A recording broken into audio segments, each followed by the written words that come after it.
ज्ञानी बनाना, अ से अज्ञानता भगाकर ज्ञ से ज्ञानी बनाना आसान नहीं होता है सभी वर्णों को जोड़कर रखना।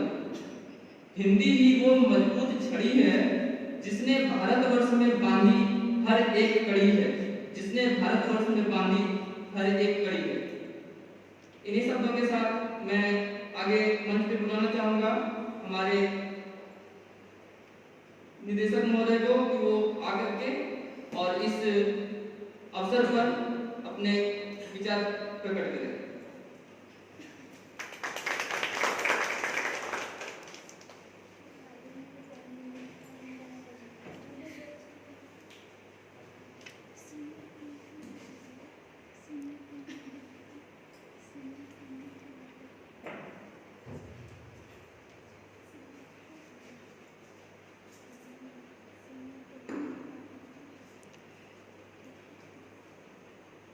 हिंदी दिवस के शुभ अवसर पर साल उपस्थित आचार्य महोदय, हमारे शिक्षक शिक्षिका, साथ में शिरकत कर रहे कॉलेज के सभी विद्यार्थी, आप सभी को मैं हिंदी दिवस के अवसर पर हार्दिक शुभकामनाएं और बधाई देता हूँ।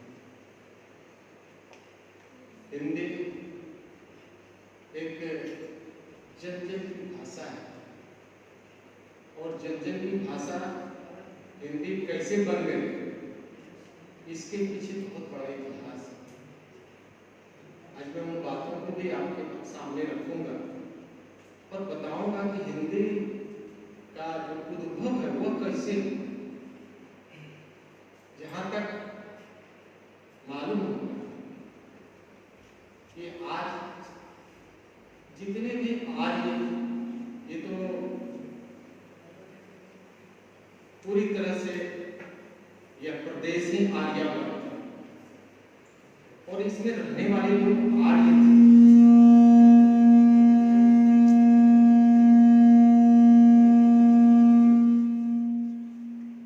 क्यों ऐसा हो रहा है?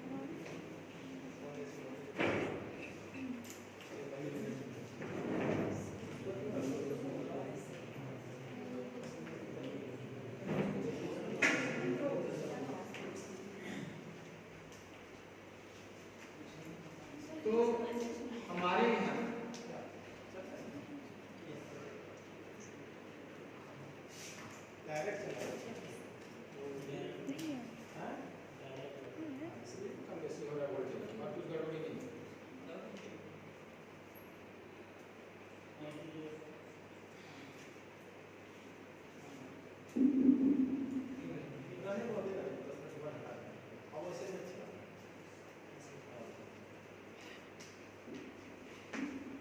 तो इस आर्यावर्त में आने वाले लोग सभी आर्य होते हैं। इनका आना यूरोप और एशिया का जो एक विभाग है, वहां से आने वाले लोग, वैसे प्रदेश को हम लोग यूरेशिया के नाम से जानते हैं, यूरोप और एशिया का मिला हुआ, वहां से चलते हुए अफगानिस्तान होते हुए हमारे भारतवर्ष में प्रवेश किया और उनके साथ और जो उनकी भाषा थी वह वैदिक संस्कृत, और वैदिक संस्कृत का मतलब क्या होता है? मैंने संस्कृत शब्द नहीं प्रयोग किया, मैंने कहा वैदिक संस्कृत, वैसी भाषा जो आम बोलचाल की भाषा थी, पढ़ाई की भाषा थी उस समय आर्यों के पास, जो इंडस सिविलाइजेशन के बाद की भाषा, और हमारे आर्यों के द्वारा जो वैदिक काल में यहाँ मौजूद, उनके द्वारा प्रयोग में लाए जाने वाली जो भाषा थी वह वैदिक संस्कृत थी। और वैदिक संस्कृत का एक पहलू था जो बहुत कठिन था। कोई भी भाषा, अरबी हो, फारसी हो, हिंदी हो, संस्कृत हो, इंग्लिश, सभी में ऐसी दिक्कतदारियां रही है। इंग्लिश का जब हम देखते हैं तो देखते हैं लैटिन वर्ड लैटिन जब हम देखने जाते हैं तो उसमें भी कठिनाई है। हम अरबी देखते हैं और कठिन मालूम पड़ता है। आज तक बहुत लोग उसको सही मायने में अर्थ नहीं समझ पाते। कारण रहता है कि उसका ग्रामर उस समय विकसित रूप में नहीं होता, यानी व्याकरण की कमी भाषा को थोड़ा अपने हिसाब से लचीलापन लिए रखती है। कुछ लौकिक बातें जो सामान्य लोगों के द्वारा प्रयोग में ली जा रही है, उन बातों का समावेश भाषा के अंदर, ये भाषा की कठिनाई है। तो वैदिक संस्कृत से हमारे यहाँ बहुत समय लगा तो संस्कृत में तब्दील हो पाया, और संस्कृत में बदलने के पीछे कारण था कि उसका एक समृद्ध व्याकरण था। और जब संस्कृत हुआ तो संस्कृत के बाद धीरे धीरे ये भाषा प्राकृत में बदल गई, और प्राकृत के बाद पाली आई। भाषा का उसने विकास समझा। क्योंकि हिंदी दिवस पर मुझे बहुत बातें बोलनी है, पहले हिंदी है क्या और कैसे हुआ इसके बारे में जान ले, इसका जन्म कैसे होता है। तो पाली के बाद हमारे लिए ये भाषा जो पहले तो बोली जाती थी वो प्रारंभिक हिंदी के रूप में अवतरण हुआ। प्रारंभिक हिंदी क्या थी? 800 से 1200 का जो मुगल काल है, ये राजपूत काल, हम लोग इतिहास में उसको राजपूत काल कहते हैं। हर्षवर्धन के मृत्यु के बाद जो विखंडन होता है भारत का, 800 से 1200 का काल। तो उस समय जो हमारी भाषा थी, क्योंकि यहाँ मुगल आक्रांताएं हमारे यहाँ काफी युद्ध छिड़ा हुआ था, और वैसे समय में भाषा में अरबी फारसी शब्दों का ज्यादा इस्तेमाल हुआ। ऐसे वैसी भाषा को हम प्रारंभिक हिंदी के रूप में जानते। धीरे धीरे भाषा समृद्ध होते गई और उसका अपना एक समृद्ध व्याकरण। भाषा कैसे समृद्ध हुई, कैसे समृद्ध हो जाती है? तो भाषा समृद्ध होती है सिर्फ व्याकरण होने से नहीं, उसमें साहित्य की रचना। साहित्य में अनेक विधाएं हैं, कहानी है, उपन्यास है, कविता है, आलोचना है, नाटक है, रूप नहीं, ढेर सारी चीजें हैं। आज हम जितने चलचित्र देखते हैं उन सभी में साहित्य ही तो है, साहित्य ही हमें दिखता है। हम प्रस्तुत करते हैं प्रतीक के रूप में, लेकिन हमें बिंब नजर, हम कुछ दिखाना चाहते हैं, कुछ प्रस्तुत करना चाहते हैं, लेकिन उसका बहुत भव्य रूप नजर आता है। इन सभी की रचना, जितनी रचना हो, जितने पाठक वर्ग बने, जितने आम लोगों की बोलचाल की भाषा बन पाई, आम लोगों की समझ की भाषा बन पाई। आप देखते हैं कि गाना भी हिंदी में नहीं, पूजा भी हिंदी में। तो जितने भी बातें हैं ये भाषा को समृद्ध करता। तो धीरे धीरे प्रारंभिक हिंदी से हमारी हिंदी खड़ी बोली हिंदी में परिवर्तित हो गई, जो आज तक हम सब पढ़ते हैं। और 1000 ईस्वी के आसपास, 1000 ईस्वी के आसपास आप गौर करें, मुगल आक्रांताओं का जो दौर था, उस समय हमारा आदिकाल, आदिकाल जिसको हम लोग वीर गाथा काल के नाम से भी जानते हैं।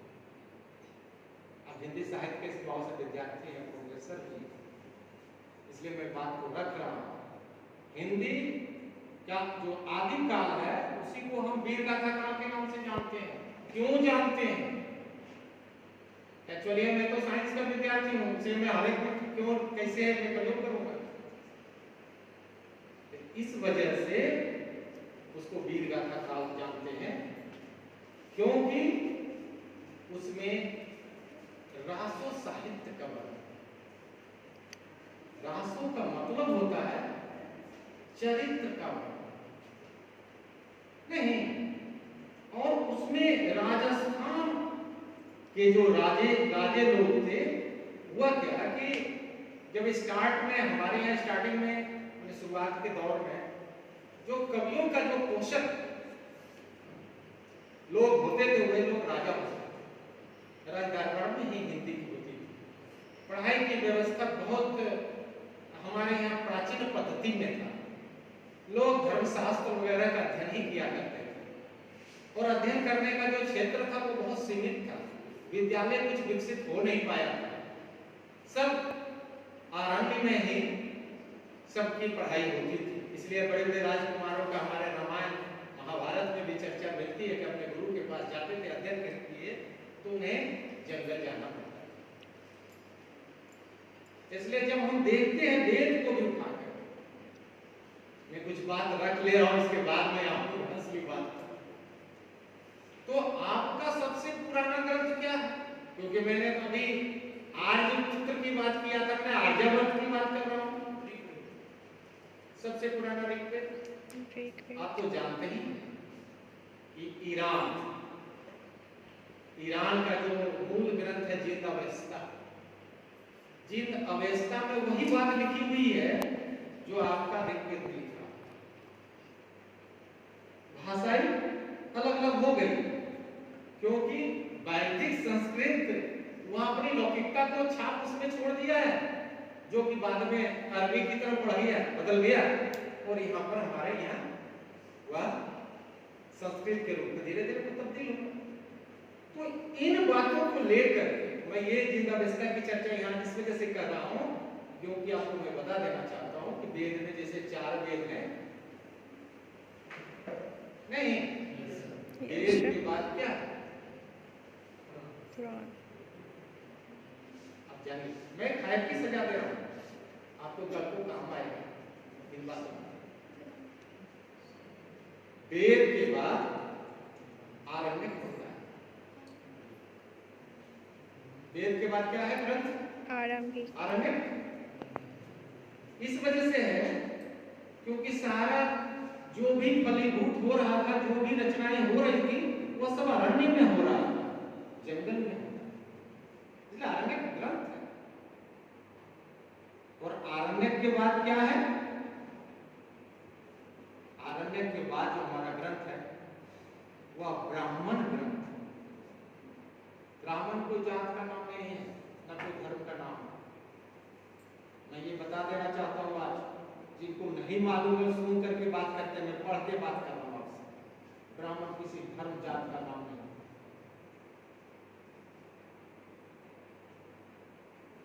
और ब्राह्मण ग्रंथ क्या है कि वेदों पर चर्चा हुई तो उसकी मीमांसा कहाँ हुई? आरण्यक में। आपको याद रखने में सहूलियत हुई।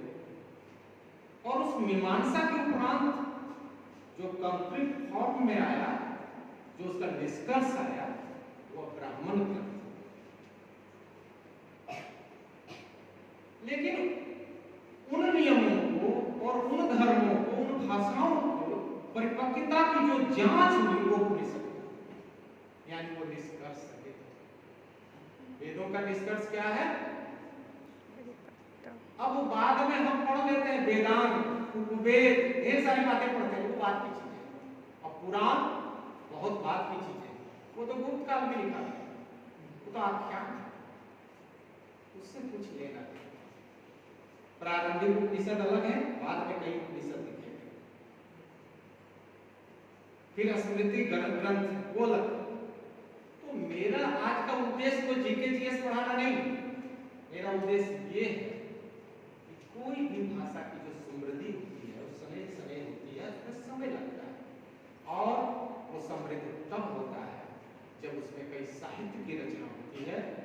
साहित्य की रचना होती है, उतने पाठक वर्ग मिलते हैं, उनकी लोकप्रियता बढ़ती है। आज आप देखते हैं भोजपुरी एक भाषा बन गई, मैथिली एक भाषा हो गई।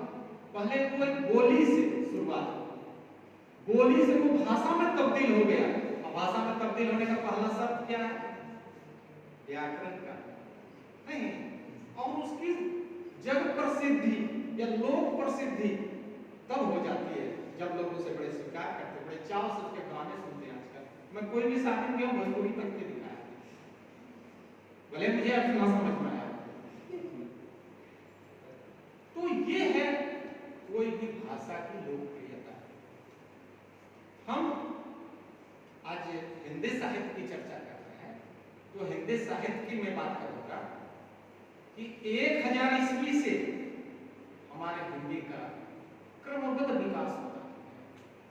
मैंने अभी आदि काल और बीर का था, दोनों एक ही बोलते हैं, एक ही का नाम नहीं, रामदिया एक ही का नाम अभिलाष। वैसे ही इसका आदि का जो विकास का जो उसका उद्भव का, और दूसरा वो भक्ति का 1000 ईस्वी के आसपास की बात मैं कर रहा हूं। इसलिए कहा गया है कि भक्ति काल को त्रासदी काल क्यों कहा गया, मैं वो भी स्पष्ट करके चलता हूं। आज के हिंदी की जब बात हो रही है, मैं एक एक बात रखूंगा। हिंदी जो भक्ति काल है, वीर गाथा का जो रासो साहित्य है, पृथ्वीराज रासो, आप सुने होंगे, चंद्रवरदाई की बातें, दुनिया सब रासो साहित्य में, सभी रासो साहित्य जितने भी